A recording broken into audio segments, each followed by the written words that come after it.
სოფლის მეურნეობის განვითარებისთვის 3 ახალი პროგრამა დაიწყო. იგი ერთწლიანი კულტურებისა და სასათბურე მეურნეობების განვითარებას ისახავს მიზნად.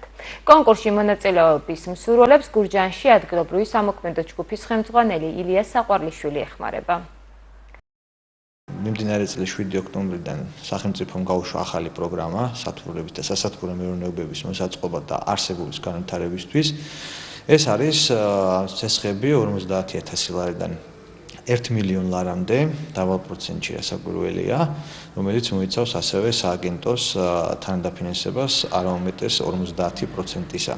აუკვეთ რო განუმარტოთ ტელემაყურებლებს, რას ნიშნავს ეს, მაგალითად ნებისმიერ ბენეფიციარს, რომელსაც სურვილი აქვს რომ მოაწყოს, აქ საუბარი არის უკვე საშუალო და მსხვილი ტიპის სასათბურე მეურნეობის სამეურნეო ნაწილის მოწყობაზე.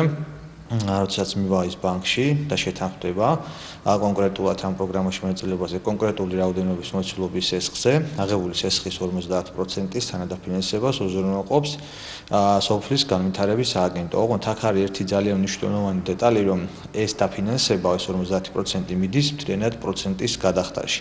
ანუ მაგალითად თუ ბენეფიციარმა ამ შემთხვევაში თქვათ, აიღო 100,000 ლარის მოცულობის სესხი და მოაწყო სასათბურე მეურნეობა, 50,000 ლარი მაქსიმუმ, რაც არის სააგენტოს დაფინანსება, მას დაუჯდება ანგარიშზე, თავის ანგარიშზე, რომელიც შემდეგ გაეხსნება ბანკში და ექნება ხელშეკრულების მიხედვით როგორც ბანკთან, ასევე სოფლის განვითარების სააგენტოსთან და ამ დარიცხული თანხიდან მოხდება ამ პროცენტის დაფინანსება არანაკლებ 24 თვის, არანაუმეტეს 26 თვის. ხოლო შემდეგომ უკვე თუ რამე თანხა აქედან დარჩება, აქ ის cashback-ის სახით დაუბრუნდება და მას შეუძლია გამოიყენოს როგორც რეინვესტირებისთვის, ასევე თუნდაც მოახმაროს დარჩენილი სესხის გადახდას.